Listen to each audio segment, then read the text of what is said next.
informed that the record reflect all parties present when the court last recessed or again present in court. Yes, Manny. You may read your statement. Yes, Your Honor. I wrote the statement in confinement, so I'll start now. Following facts are provided in support of the Providence inquiry for my court-martial, United States versus PFC Bradley E. Mann. Personal facts. I am a 25-year-old private first class in the United States Army, currently assigned to Headquarters and Headquarters Company, HHC, U.S. Army Garrison, USAG, Joint Base Meyer, Henderson Hall, Fort Myer, Virginia. Prior to this assignment, I was assigned to HHC, 2nd Brigade Combat Team, 10th Mountain Division, at Fort Drum, New York. My primary military occupational specialty, or PMOS, is 35 Foxtrot, Intelligence Analyst. I entered active duty status on 2 October 2007. I enlisted with the hope of obtaining both real-world experience and earning benefits under the GI Bill for college opportunities. Facts regarding my position as an intelligence analyst. In order to enlist in the Army, I took the Standard Armed Services Aptitude Battery, or ASVAB. My score on this battery was high enough for me to qualify for any enlisted MOS position. My recruiter informed me that I should select an MOS that complemented my interests outside the military. In response, I told him that I was interested in geopolitical matters and information technology. He suggested I consider becoming an intelligence analyst. After researching the intelligence analyst position, I agreed that this would be a good fit for me. In particular, I enjoyed the fact that an analyst could use information derived from a variety of sources to create work products that informed the command of its available choices for determining the best courses of action, or COAs.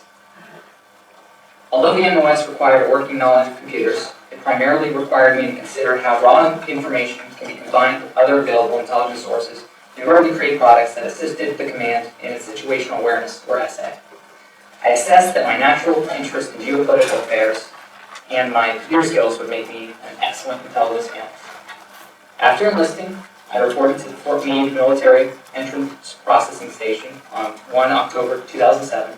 I then traveled to and reported at Fort Leonard Wood, Missouri on 2 October 2007 to begin basic combat training, or BCT.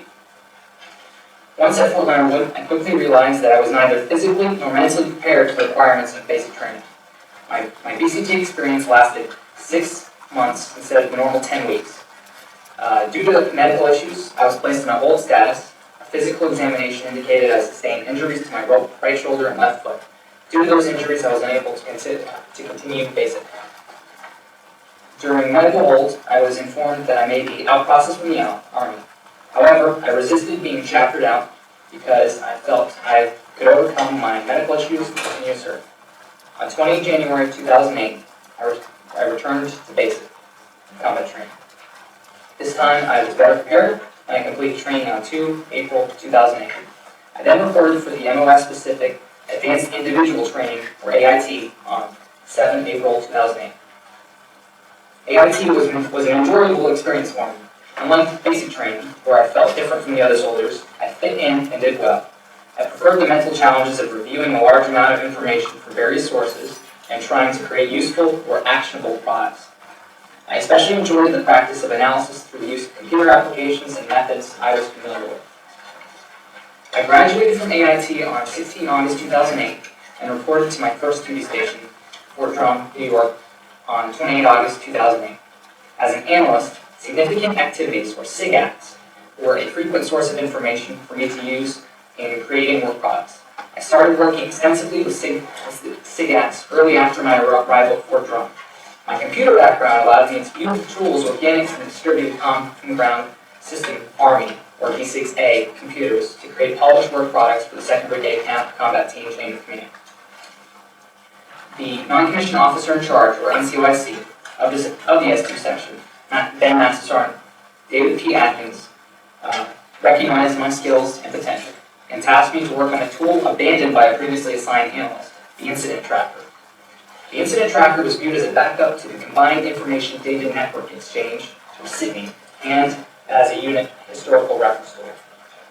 In the months preceding my upcoming deployment, I worked on creating a new version of the Incident Tracker and used SIGACts to populate it. The SIGACts I used were from Afghanistan because at the time our unit was scheduled to deploy to the Logar and Wardak provinces of Afghanistan. Later, our unit was reassigned to deploy to eastern Baghdad, Iraq. that point, I removed the Afghanistan SIGACs and switched to Iraq SIGACs. As an analyst, I view the SIGACs as historical data. I believe this view is shared by other all-source analysts as well. SIGACs give a first-look impression of a specific or isolated event. This event can be an improvised explosive device attack, or IED, small arms fire engagement, or SAF, engagement with a hostile force, or any other event, a specific unit documented and reported in real time. In my perspective, the information contained within a single SIGAC or group of SIGACs is not very sensitive. The events encapsulated within most SIGACs involve either enemy engagements or casualties. Most of this information is publicly reported by the Public Affairs Office, or PAO, embedded media pools, or post-nation HN media. As I started working with SIGACs, I felt they were similar to a daily journal or log that a person may keep. They capture what happens on a particular day and time. They are created immediately after the event and are potentially updated over a period of hours until a final version is published on the Combined Information Data Network Exchange. Each unit has its own standard operating procedure, or SOP, for reporting and reporting SIGACs. The SOP may differ between reporting in a particular deployment and reporting in garrison. In garrison, a SIGAC normally involves personnel issues, such as driving under the influence or DUI incidents, or an automobile accident involving the death or serious injury of a soldier. The report starts at the company level and goes up to the battalion, brigade, and even up to the division level. In a deployed environment, a unit may observe or participate in an event, and a platoon leader or platoon sergeant may report the event to a SIGAC, as a SIGAC, to the company headquarters through the radio transmission operator, or RTO. The commander, or RTO, will then forward the report to the battalion battle captain, or non-commissioned officer, or NCO. Once the battalion battle captain, or battle NCO, receives the report, they will either 1. Notify the battalion operations officer, or S3, 2. Conduct an action, such as launching the quick reaction force, or 3. Report the event and further report about the chain of command to the brigade. The recording of each event is done by radio or over the secret internet protocol router network, or Statment, normally by an assigned soldier, usually junior listed, E4 and below. Once the SIGAC is reported, the SIGAC is further sent up the chain of command. At each level, additional information can either be added or corrected as needed.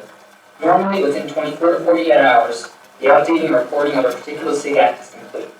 Eventually, all reports and SIGACs go through the chain of command from brigade to division and division to corps. At corps level, the SIGAC is finalized and published.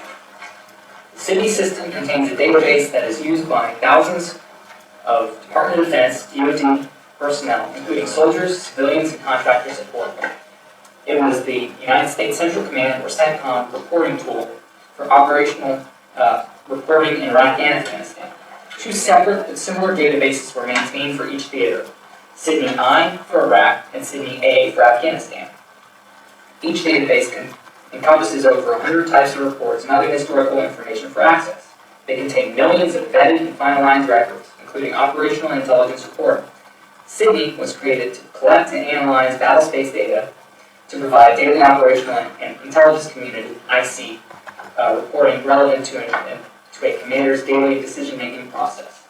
The Sydney I and Sydney A databases contain reporting and analysis fields for multiple disciplines, including human intelligence or human reports, psychological operations or PSYOP reports, engagement reports, counter-improvised explosive device or CID reports, SIGAC reports, targeting reports, social and cultural reports, civil affairs reports, and human terrain reporting.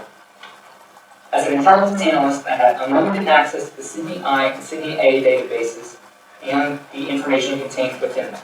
Although each table within the database is important, I primarily dealt with human reports, SIGAC reports, and counter-IED reports, because these reports were used to create the work product I was required to publish as an analyst. In working on an assignment, I looked anywhere and everywhere for information. As an all-source analyst, this was something that was expected. The D6A systems had databases built in, and I utilized them on a daily basis. This includes the search tools available on D6A systems on SIPRNet, such as Query Tree and the DoD and Intel search engines. Primarily, I utilize the Sydney database using the historical and human reporting to conduct my analysis and provide backup for my work product. I did statistical analysis on historical data, including SAIACs, to back up analyses that were based on human reporting and produced charts, graphs, and tables. I also created maps and charts to conduct predictive analysis based on statistical trends. The SAIAC reporting provided a reference point for what occurred and provided myself and other analysts with the information to conclude a possible outcome. Although SAIAC reporting is sensitive at the time of their creation, their sensitivity normally dissipates within 48 to 72 hours as the information is either publicly released, the unit involved is no longer in the area and not in danger, or the unit involved is no longer in the area and not in danger. It is my understanding that the SIGAC reports remain classified only because they are maintained within Sydney, because it is only accessible in Sydney.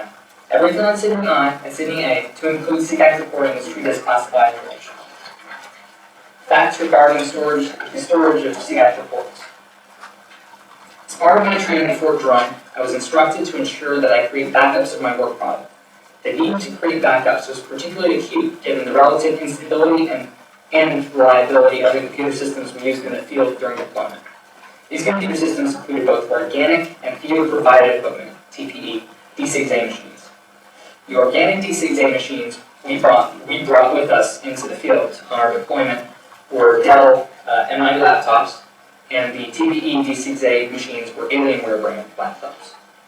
The M90 D6A laptops were the preferred machine to use as they were slightly faster and had fewer problems with dust and temperature than the theater-provided Alienware laptops. I used several D6A machines during the deployment due to various technical problems with the laptops. With these issues, several analysts lost information, but I never lost information due to the multiple backups I created. I attempted to back up as much relevant information as possible. I would save the information so that I or another analyst could quickly access it whenever a machine crashed, ZipperNet connectivity was down, or I forgot where the data was stored. When backing up information, I would do one or all of the following things based on my training. Physical backup.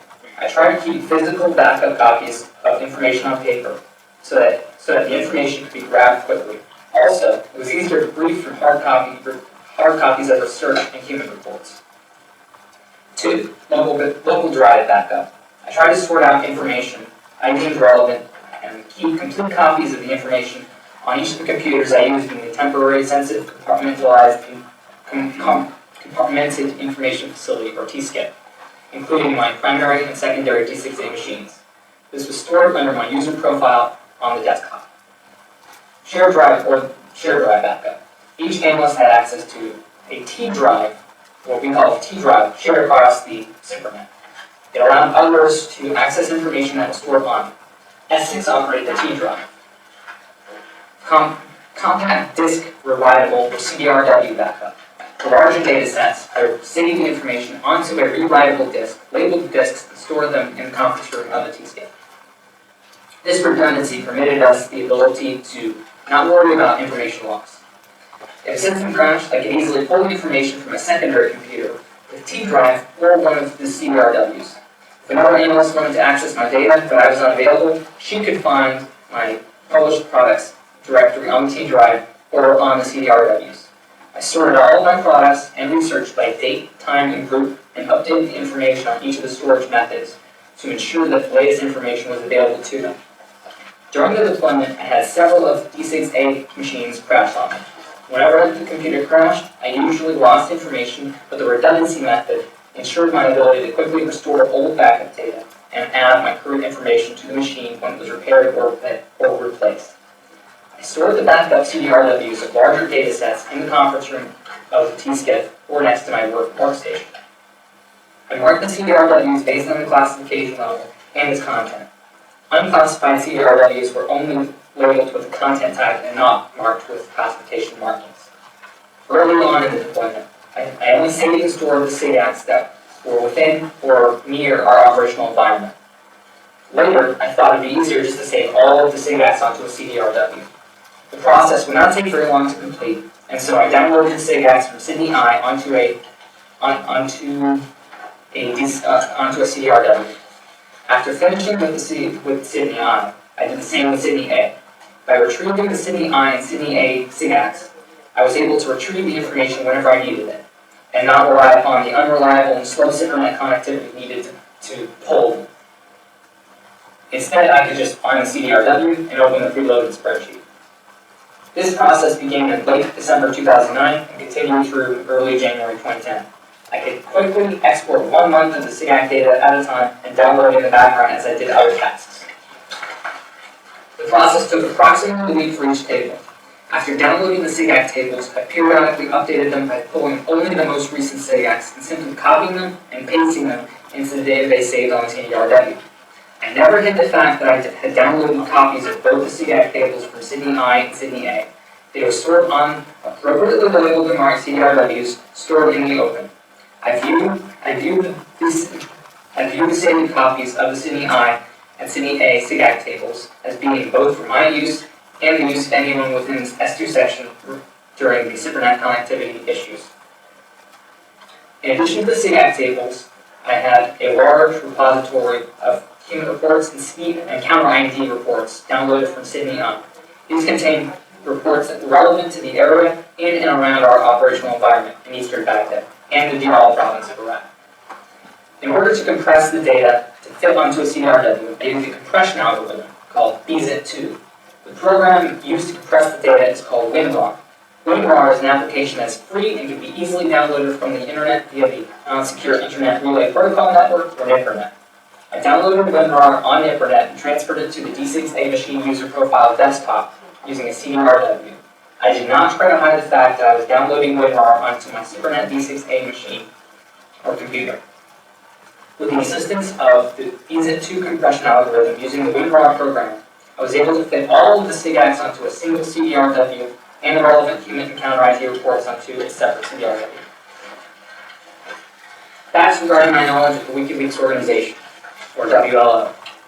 I first became vaguely aware of the WLO during my AIT at Fort Huachuca, Arizona, though I did not fully pay attention until the WLO released purported short messaging system, or SMS messages, from 11 September 2001 on 25 November 2009. At that time, references to the release and the WLO website showed up in my daily Google News open source search for information related to U.S. foreign policy. The stories were about how WLO published approximately 500,000 messages. I then reviewed the messages myself and realized that the posted messages were very likely real given the sheer volume and detail of the content. After this, I began conducting research on WLO. I conducted searches on both NIPRNet and SIPRNet on WLO beginning in late November 2009 and early December 2009. At this time, I also began to routinely monitor the WLO website. In response to one of my searches in December 2009, I found the United States Army Counterintelligence Center, or USACIC report on the WikiLeaks organization. After reviewing the report, I believed that this report was possibly the one that my AIT instructor referenced in early 2008. I may or may not have saved the report on my D6A workstation. I know I reviewed the document on other occasions throughout early 2010 and saved it on both my primary and secondary laptops. After reviewing the report, I continued doing research on WLO.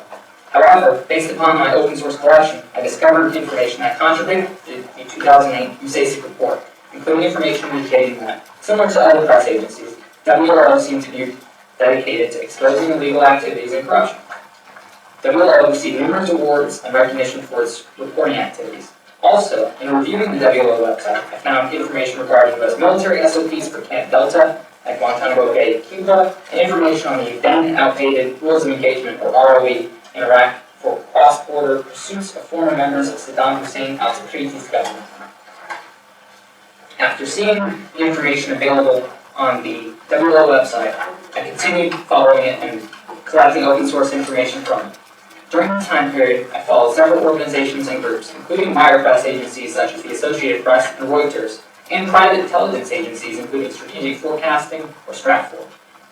This practice was something I was trained to do during AIT and was something that good analysts are expected to do. During the searches of WLO, I found several pieces of information that I found useful in my work as an analyst. Specifically, I recall WO publishing documents related to weapons trafficking between two nations that affected my OE. I integrated this information into one or more of my work products. In addition to visiting the WO website, I began following WO using an instant relay chat or IRC client called XChat sometime in early January 2010. IRC is a protocol for real-time internet communications by messaging and conferencing, colloquially referred to as chat rooms or chats. The IRC chat rooms are designed for group communication and discussion forums. Each IRC chat room is called a channel. Similar to a television, you can tune in or follow a channel, so long as it is open and does not require an invite.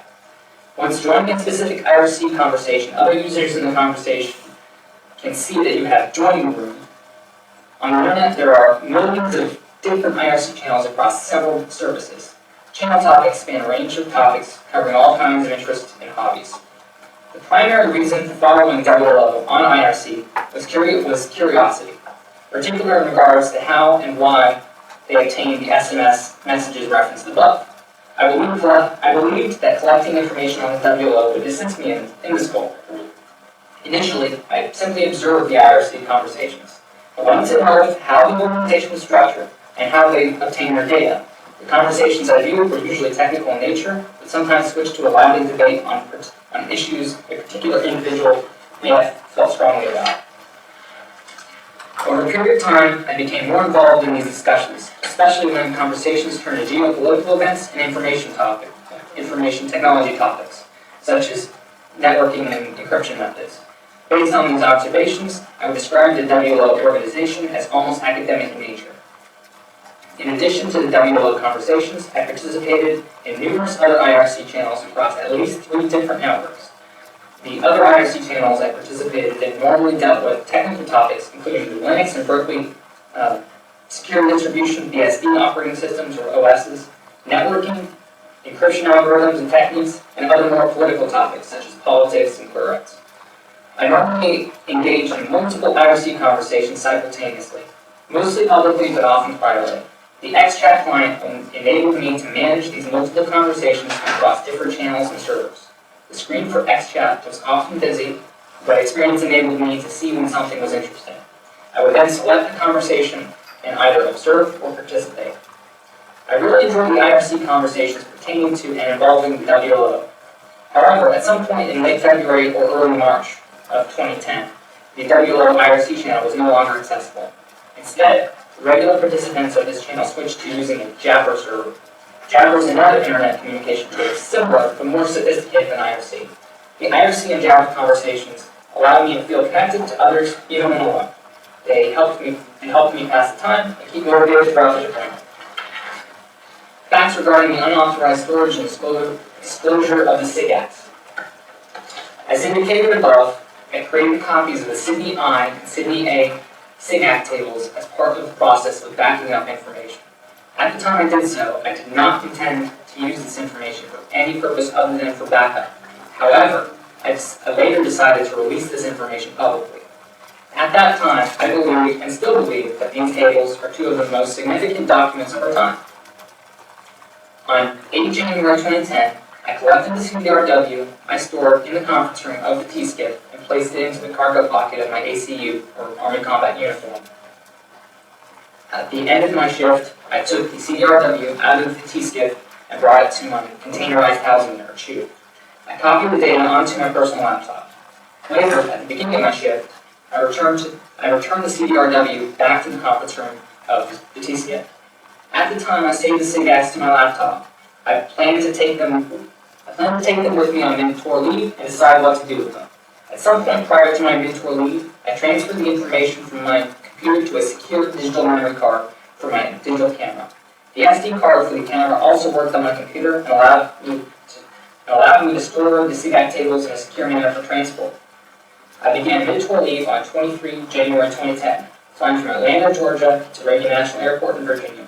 I arrived at the home of my aunt, Deborah M. Van Alstyne, in Potomac, Maryland, and quickly got into contact with my then-boyfriend Tyler R. Watkins.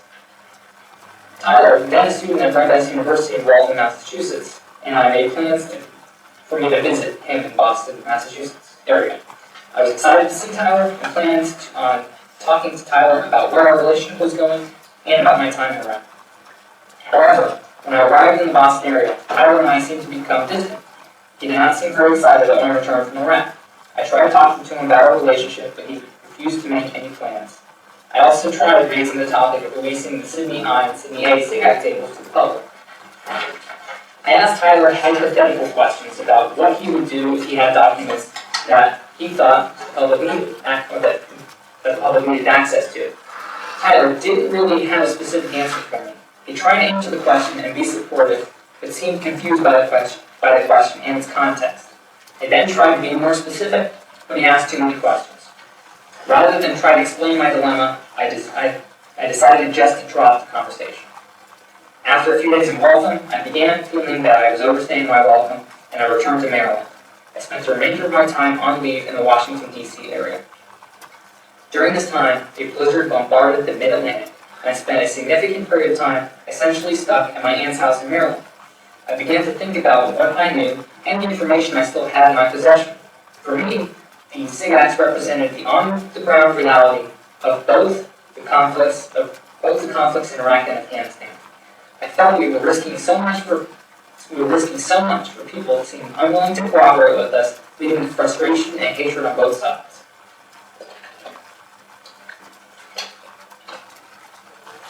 I began to become depressed with the situation that we found ourselves increasingly mired in, year after year. The SIGACs documented this in great detail, to provide a context to what we were seeing on the ground. In attempting to conduct counterterrorism, or CT, and counterinsurgency coin operations, we became obsessed with capturing and killing human targets on lists, and on being suspicious of and avoiding cooperation with our host nation partners, and ignoring the second and third order effects of accomplishing short-term goals and missions. I believe that if the general public, especially the American public, had access to the information contained within the Sydney I and Sydney A tables, this could spark a domestic debate on the role of the military and our foreign policy in general, as well as related to Iraq and Afghanistan. I also believe the detailed analysis of the data over a long period of time by different sectors of society might cause society to reevaluate the need or even the desire to engage in counterterrorism and counterinsurgency operations that ignore the complex dynamics of the people living in the affected environment every day. At my aunt's house, I debated what I should do with the SIGACs, in particular whether I should hold on to them or disclose them to a press agency. At this point, I decided it made sense to try and disclose the SIGAC tables to an American newspaper. I first called my local newspaper, the Washington Post, and spoke with a woman saying that she was a reporter. I asked her if the Washington Post would be interested in receiving information that would have enormous value to the American public. Although we spoke for about 5 minutes concerning the general nature of what I possessed, I do not believe she took me seriously. She informed me that the Washington Post would possibly be interested, but that such decisions are made only after seeing the information I was referring to and after consideration by the senior editors. I then decided to contact the largest and most popular newspaper, the New York Times. I called the public editor number on the New York Times website. The phone rang and was answered by a machine. I went through the menu to the section for news tips and was routed to an answering machine. I left a message stating I had access to information about Iraq and Afghanistan that I believed was very important. However, despite leaving my Skype phone number and personal email address, I never received a reply from the New York Times. I also briefly considered dropping into the office for the political commentary blog, Politico. However, the weather conditions during my leave hampered my efforts in travel. After these failed efforts, I ultimately decided to submit the materials to the WLO. I was not sure if the WLO would actually publish the SIGAC tables, or even if they would publish. I was concerned that they might. I was also concerned that they might not be noticed by the American media. However, based upon what I read about WLO through my research described above, this seemed to be the best medium for publishing this information to the world within my reach. At my aunt's house, I joined in on an IRC conversation and stated I had information that needed to be shared with the world. I wrote that the information would help document the true costs of the wars in Iraq and Afghanistan. One of the individuals in the IRC asked me to describe the information. However, before I could describe the information, another individual pointed me to the link for the WLO website's online submission system. After ending my IRC connection, I considered my options one more time. Ultimately, I felt that the right thing to do was to release the SIGACs. On 3 February 2010, I visited the WLO website on my computer and clicked on the Submit Documents link. Next, I found the Submit Your Information Online link and elected to submit the SIGACs via the Onion Router, or Tor, T-O-R, anonymizing network by a special link. Tor is a system intended to provide anonymity online. The software routes internet traffic through a network of servers and other Tor clients in order to conceal a user's location and identity. I was familiar with Tor and had it previously installed on my computer to anonymously monitor the social media websites of militia groups operating within central Iraq. I followed the prompts and attached the compressed data files of Sydney I and Sydney A SIGACs. I attached the text file I drafted while preparing to provide the documents to the Washington Post. They provided rough guidelines saying, it's already been sanitized of any source identifying information. You might need to sit on this information, perhaps 90 to 100 days, to figure out how best to release such a large amount of data and to protect the source. This is possibly one of the more significant documents of our time, removing the fog of war and revealing the true nature of 21st century asymmetric warfare. Have a good day. After sending this, I left the SD card in a camera case at my aunt's house in the event I needed it again in the future. I returned from mid-tour leave on 11 February 2010. Although the information had not yet been published by the WLO, I felt a sense of relief by them having it. I felt I had accomplished something that allowed me to have a clear conscience based upon what I had seen, read about, and knew were happening in both Iraq and Afghanistan every day. Facts regarding the unauthorized storage and disclosure of 10 Reykjavik 13. I first became aware of the diplomatic cables during my training period in the AIT. I later learned about the Department of State, or DOS, Net-Centric Diplomacy, NCD, plural from the 210 Brigade Combat Team, S2, Captain Stephen Lim. Captain Lim sent a section-wide email to the other analysts and officers in late December 2009, containing the ZipperNet link to the portal, along with the instructions to look at the cables contained within them and to incorporate them into our work product. Shortly after this, I also noticed that diplomatic cables were being referred to in products from the core level, U.S. Forces Iraq, or USFI. Based upon Captain Lim's direction to become familiar with its contents, I read virtually every published cable concerning Iraq. I also began scanning the database and reading other random cables that piqued my curiosity. It was around this time, in early to mid-January 2010, that I began searching the database for information on Iceland. I became interested in Iceland due to the IRC conversations I viewed in the WLO channel, discussing an issue called IceSave. At this time, I was not very familiar with the topic, but it seemed to be a big issue for those participating in the conversation. This is when I decided to investigate and conduct a few searches on Iceland to find out more. At the time, I did not find anything discussing the IceSave issue, either directly or indirectly. I then conducted an open source search for IceSave. I then learned that Iceland was involved in a dispute with the United Kingdom and the Netherlands concerning the financial collapse of one or more of Iceland's banks. According to open source reporting, much of the public controversy involved the United Kingdom's use of anti-terrorism legislation against Iceland in order to freeze Icelandic assets for payment of the guarantees for UK depositors that lost money. Shortly after returning from mid-tour leave, I returned to the Net-Centric Diplomacy portal to search for information on Iceland and IceSave, as the topic had not abated on the WLO IRC channel. To my surprise, on 14 February 2010, I found the cable 10 Reykjavik 13, which referenced the IceSave issue directly. The cable, published on 13 January 2010, was just over 2 pages in length. I read the cable and quickly concluded that Iceland was essentially being bullied diplomatically by 2 larger European powers. It appeared to me that Iceland was out of viable options and was coming to the U.S. for assistance. Despite their quiet request for assistance, it did not appear we were going to do anything. From my perspective, it appeared we were not getting involved due to the lack of long-term geopolitical benefit to do so. After digesting the contents of 10 Reykjavik 13, I debated on whether this was something I should send to the WLO. At this point, the WLO had not published nor acknowledged receipt of the Sydney I and Sydney A SIGAC tables. Despite not knowing if the SIGACs were a priority for the WLO, I decided the cable was something that would be important, and I felt I might be able to right along by having them publish this document. I burned the document bring the information onto a CDRW on 15 February 2010, took it to my tube, and saved it onto my personal laptop. I navigated to the WRLO website via Tor connection, like before, and uploaded the document via the secure form. Amazingly, the WRLO published 10 Reykjavik 13 within hours, proving that the form worked and that they must have received the CI tape.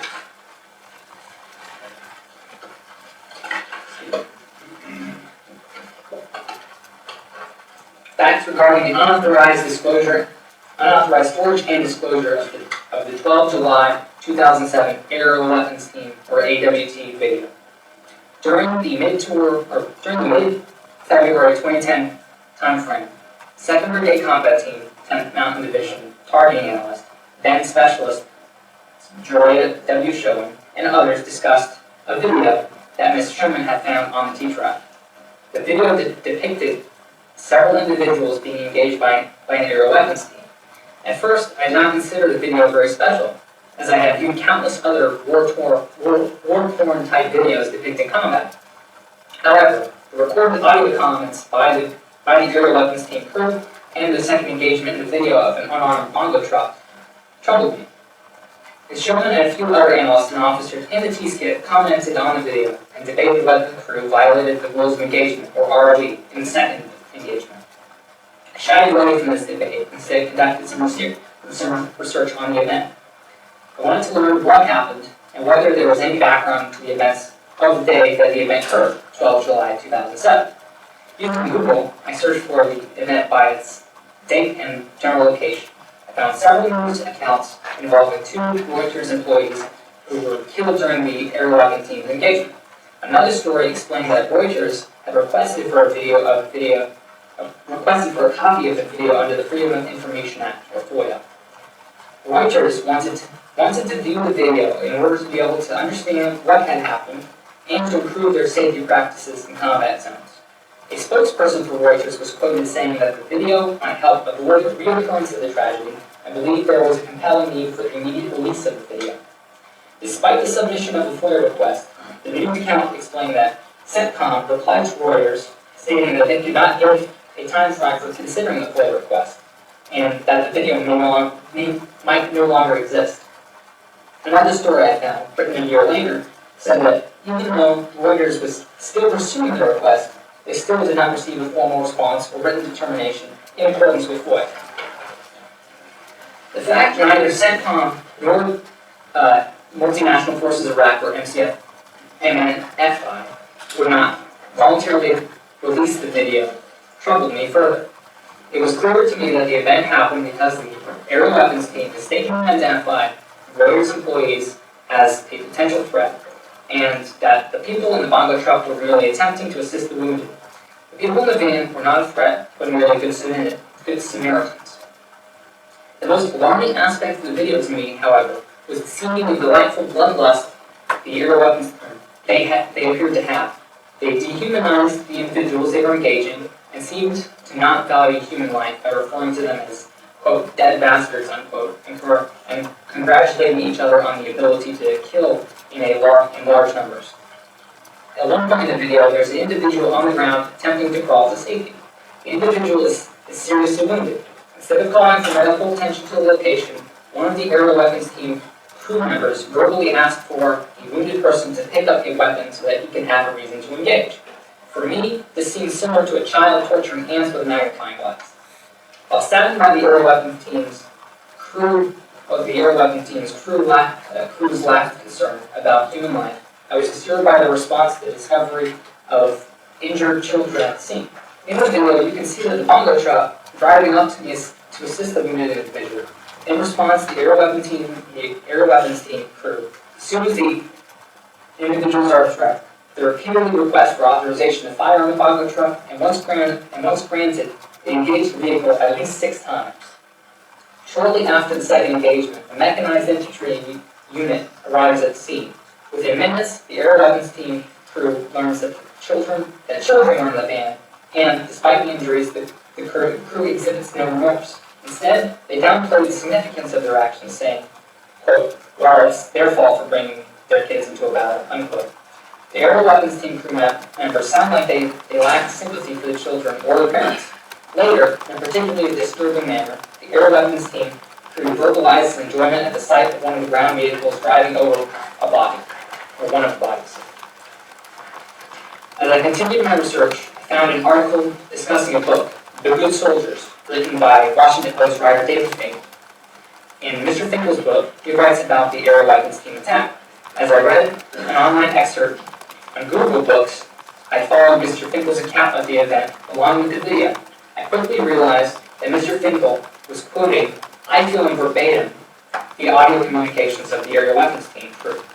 It's clear to me that Mr. Finkel obtained access and a copy of the video during his tenure as an embedded journalist.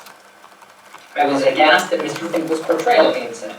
Reading his account, one would believe the engagement was somehow justified as payback for an earlier attack that led to the death of a soldier. Mr. Finkel ends his account of the engagement by discussing how a soldier finds an individual still alive from the attack. He writes that the soldier finds him and sees him gesture with his two forefingers together, a common method in the Middle East to communicate that they are friendly. However, instead of assisting him, the soldier makes an obscene gesture, extending his middle finger. The individual apparently dies shortly thereafter. Reading this, I can only think of how this person was simply trying to help others, and then quickly finds he needs help as well. To make matters worse, in the last moments of his life, he continues to express his friendly intent, only to find himself receiving this well-known gesture of unfriendliness. For me, it's all a big mess, and I'm left wondering what these things mean and how it all fits together, and it burdens me emotionally. I saved a copy of the video on my workstation. I searched for and found the rules of engagement, annexes, and a flowchart from the 2007 time period, as well as an unclassified rules of engagement smart card from 2006. On 15 February 2010, I burned these documents onto the CDRW, the same time I burned the 10 Reykjavik 13 cable onto a CDRW. At the time, I placed the video and rules of engagement information onto my personal laptop in my tube. I planned to keep this information there until I redeployed in summer of 2010. I planned on providing this to the Reuters office in London to assist them in preventing events such as this in the future. However, after the WLO published 10 Reykjavik 13, I altered my plans. I decided to provide a video and rules of engagement to them so that Reuters would have this information before I redeployed from Iraq. On about 21 February 2010, as described above, I used the WLO submission form and uploaded the documents.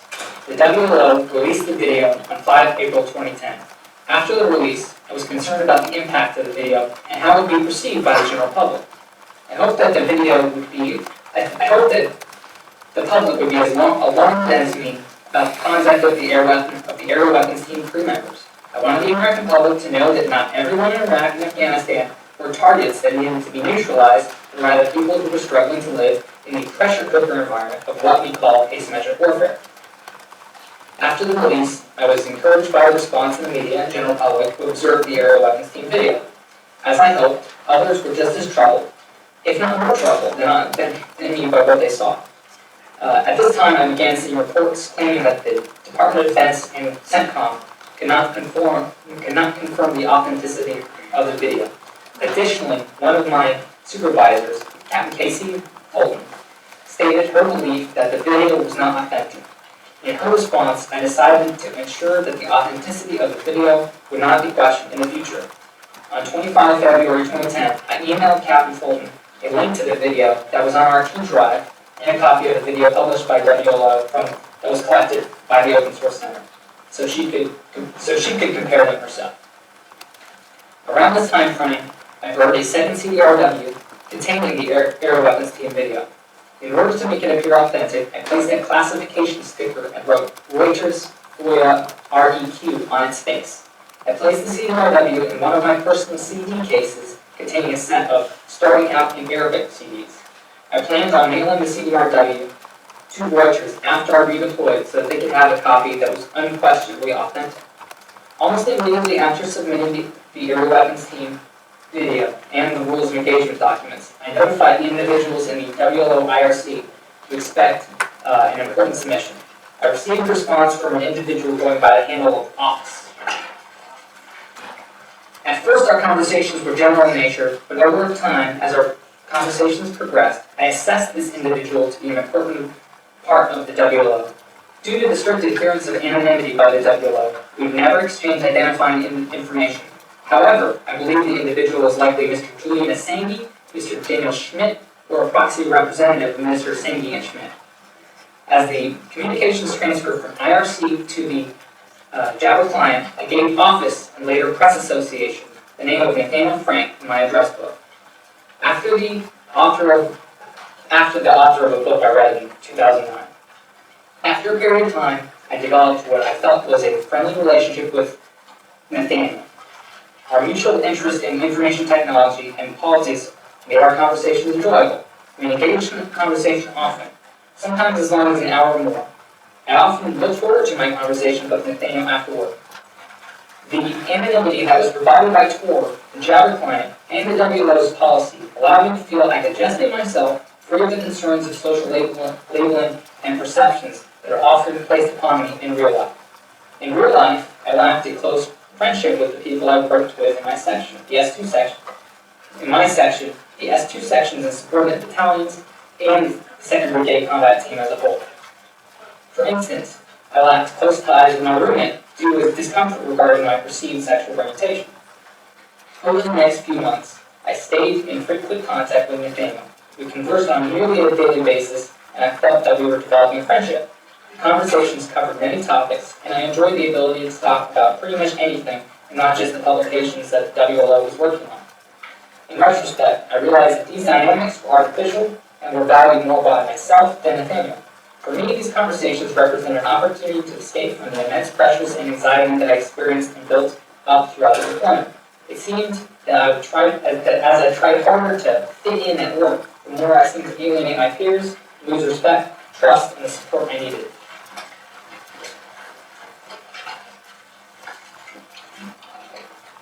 Facts regarding the unauthorized disclosure, or unauthorized storage and disclosure of documents related to the detainments by the Iraqi Federal Police, or FP, and the detainee assessment briefs, and the USASIC, the United States Army Counterintelligence Center report.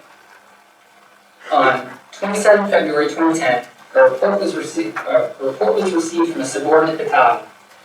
The report described an event in which the Federal Police obtained, or FP, detained 15 individuals for printing anti-Iraqi literature. By 2 March 2010, I received instructions from an S3 section officer in the 2nd Brigade Combat Team 10th Mountain Division Tactical Operations Center, or TOP, to investigate the matter and figure out who these, quote, bad guys, unquote, were, and how significant this event was for the Federal Police. Over the course of my research, I found that none of the individuals had previous ties with anti-Iraqi actions or suspected terrorist or militia groups. A few hours later, I received several photos from the scene from the subordinate battalion.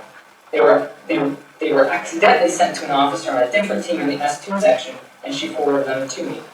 These photos included pictures of the individuals, pallets of unprinted paper, and sealed copies of the final printed material, or printed document, and a high-resolution photo of the printed material itself.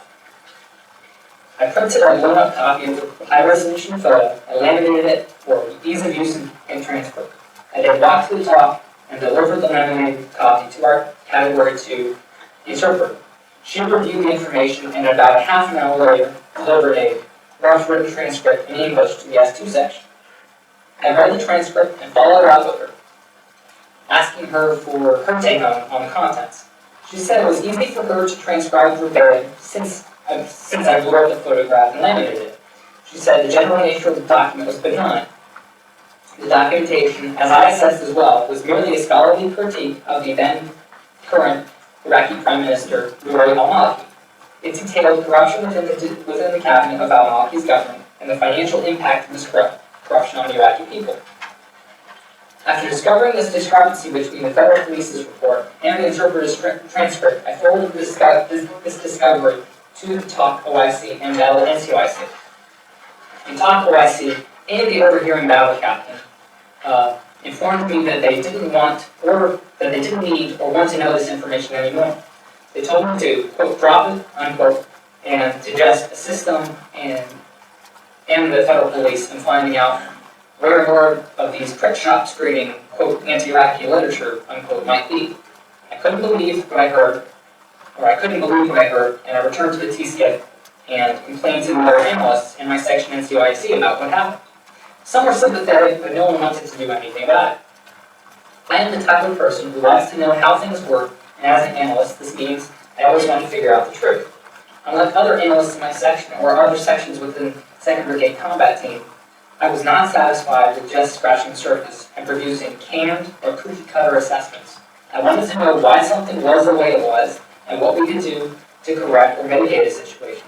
I knew that if I continued to assist Baghdad Federal Police in identifying the political opponents of Prime Minister al-Maliki, those people would be arrested and in the custody of the special unit of the Baghdad Federal Police, very likely tortured and not seen again for a very long time, if ever.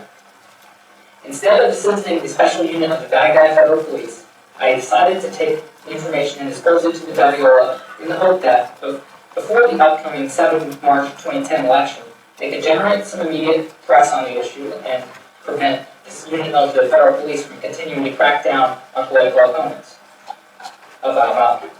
On 4 March 2010, I burned the report, the photos, the high-resolution copy of the pamphlet, and the interpreter's handwritten transcript onto a CDRW. I took the CDRW to my shoe and copied the data onto my personal computer.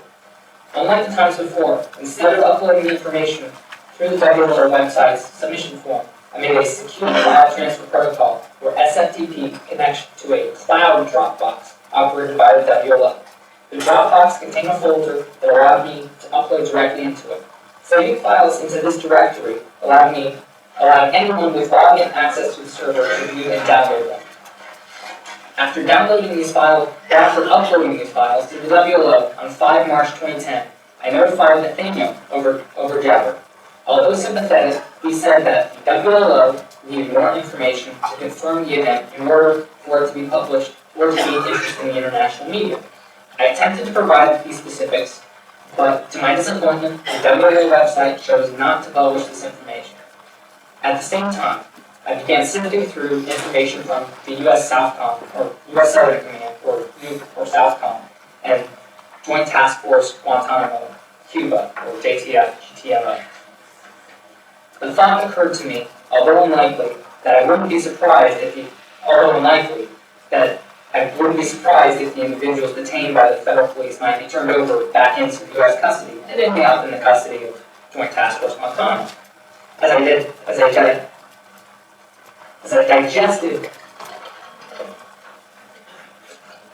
I digested through the information on Joint Task Force Guantanamo, I quickly found the detainee assessment briefs, or DABs. I previously came across these documents before, in 2009, but did not think much of them. However, this time I was more curious during this search, and I found them again. The DABs were written in standard DoD memorandum format and addressed the Commander, U.S. Southcom. Each memorandum gave basic background information about a specific detainee held at some point by Joint Task Force Guantanamo. I have always been interested on the issue of the moral efficacy of our actions surrounding Joint Task Force Guantanamo. On the one hand, I've always understood the need to detain and interrogate individuals who might wish to harm the United States and our allies. However, I felt that's what we were doing, what we were trying to do with Joint Task Force Guantanamo. However, the more I became educated on the topic, it seemed that we found ourselves holding an increasing number of individuals indefinitely that we believed or knew to be innocent low-level foot soldiers that did not have useful intelligence and would be released if they were still in theater, if they were still held in theater. I also recall that in early 2009, the then newly elected President, Barack Obama, stated that he would close Joint Task Force Guantanamo, and that the facility compromised our standing in the world and diminished our, quote, moral authority, unquote. After familiarizing myself with the detainee assessment briefs, I agreed. Reading through the detainee assessment briefs, I noticed that they were not analytical products. Instead, they contained summaries of tear-line versions of interim intelligence reports that were older or unclassified. None of the dabs contain names of sources or quotes from tactical interrogation reports or TIRs. Since the dabs were being sent to the U.S. Southcom commander, I assessed that they were intended to provide very general background information on each detainee and not a detailed assessment. In addition to the manner that the dabs were written, I recognized that they were at least several years old and discussed detainees that were already released from Joint Task Force Guantanamo. Based on this, I determined that the dabs were not very important from either an intelligence or national security standpoint. On 7 March 2010, during my Java conversations with Nathaniel, I asked him if he thought the dabs were of any use to anyone. Nathaniel indicated, although he did not believe that they were of political significance, he did believe that they could be used to merge into the general historical account of what occurred at Joint Task Force Guantanamo. He also thought that dabs might be helpful to the legal counsel of those currently and previously held at JTF GTMO. After this discussion, I decided to download the dabs. I had used an application called wget to download the dabs. I downloaded wget off of the Internet laptop in the TSCIF like other programs. I saved that onto a CDRW and placed the executable in my My Documents directory of my user profile on the D6A SIPRNet workstation. On 7 March 2010, I took a list of I took a list of links to the detainee assessment briefs and wget downloaded them sequentially. I burned the dabs onto a CDRW and took it into my chute and copied them to my personal computer. On 8 March 2010, I combined the detainee assessment briefs with the United States Army Counterintelligence Center report on the WLO into a compressed zip file. Zip files contain multiple files which are compressed to reduce their size. After creating the zip file, I uploaded the file onto their cloud Dropbox via secure file transfer protocol. Once these were uploaded, I notified Nathaniel that the information was in the X directory, which had been designated for my use. Earlier that day, I downloaded the USASIC report on WLO. As discussed above, I previously reviewed the report on numerous occasions, and although I saved the document onto the workstation before, I could not locate it. After I found the document again, I downloaded it to my workstation and saved it onto the same CDRW as the detainee assessment briefs described above. Although my access included a great deal of information, I decided I had nothing else to send to WLO after sending the detainee assessment briefs and the USASIC report. Up to this point, I had sent them the following: the Sydney I and Sydney A SIGAC tables, the Reykjavik 13 Department of State cable, the 12 July 2007 aerial weapons team video, and the 2006-2007 rules of engagement documents. The SIGAC report and supporting documents concerning the 15 individuals detained by the Baghdad Federal Police, the U.S. Southcom and Joint Task Force Guantanamo detainee assessment briefs, the USASIC report on the WikiLeaks website, on the WikiLeaks organization and website. Over the next few weeks, I did not send any additional information to the WLO. I continued to converse with Nathaniel over the Java client and in the WLO IRC channel. Although I stopped sending documents to WLO, no one associated with the WLO pressured me into giving more information. The decisions that I made to send documents and information to the WLO and website are my own decisions and take full responsibility for my actions. Facts regarding the unauthorized storage and disclosure of other government documents. On 22 March 2010, I downloaded 2 documents. I found these documents over the course of my normal duties as an analyst. Based on my training and the possible guidance of my superiors, I looked at as much information as possible. Doing so provided me with the ability to make connections others might miss. On several occasions during the month of March, I accessed information from a government entity. I read several documents from a section within this government entity. The content of 2 of these documents upset me greatly. I had difficulty believing what the section was doing. On 22 March 2010, I downloaded the 2 documents that I found troubling.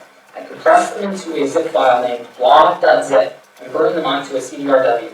I took the CDRW to my chute and saved the file to my personal computer. I uploaded the information to the WLO website using the designated Dropbox. facts regarding the unauthorized storage and disclosure of the net-centric diplomacy Department of State cables. In late March of 2010, I received a warning over Jabber from Nathaniel that the WLO website would be publishing the aerial weapons team video. He indicated that the WLO would be very busy, and the frequency and intensity of our Jabber conversations decreased significantly. During this time, I had nothing but work to distract me. I read more of the diplomatic cables published on the Department of State net-centric diplomacy server. With my insatiable curiosity and interest in geopolitics, I became fascinated with them. I read not only the cables on Iraq, but also about countries and events I found interesting. The more I read, the more I was fascinated by the way we dealt with other nations and organizations. I also began to think they documented backdoor deals and seemingly criminal activity that didn't seem characteristic of the de facto leader of the free world. Up to this point during the deployment, I had issues I struggled with and difficulty at work. Of the documents released, the cables were the only one I was not absolutely certain couldn't harm the United States. I conducted research on the cables published on the net on net-centric diplomacy, as well as how Department of State cables work in general. In particular, I wanted to know how each cable was published on SimperNet via the net-centric diplomacy. As part of my open source research, I found a document published by the Department of State on its official website. The document provided guidance on caption markings for individual cables and handling instructions for their distribution. I quickly learned that caption markings clearly detail the sensitivity level of the Department of State cable. For example, no-dis, or no distribution, was used for messages of the highest sensitivity and were only distributed to the authorized recipients. The SIP-dis, or SIPRNet distribution caption, which applied only to reporting and other informational messages that were deemed appropriate for a release of a wide number of individuals. According to the Department of State guidance for a cable to have the SIP-dis caption, it could not include other captions that were intended to limit distribution. The SIP-dis caption was only for information that could be shared with anyone with access to SIPRNet.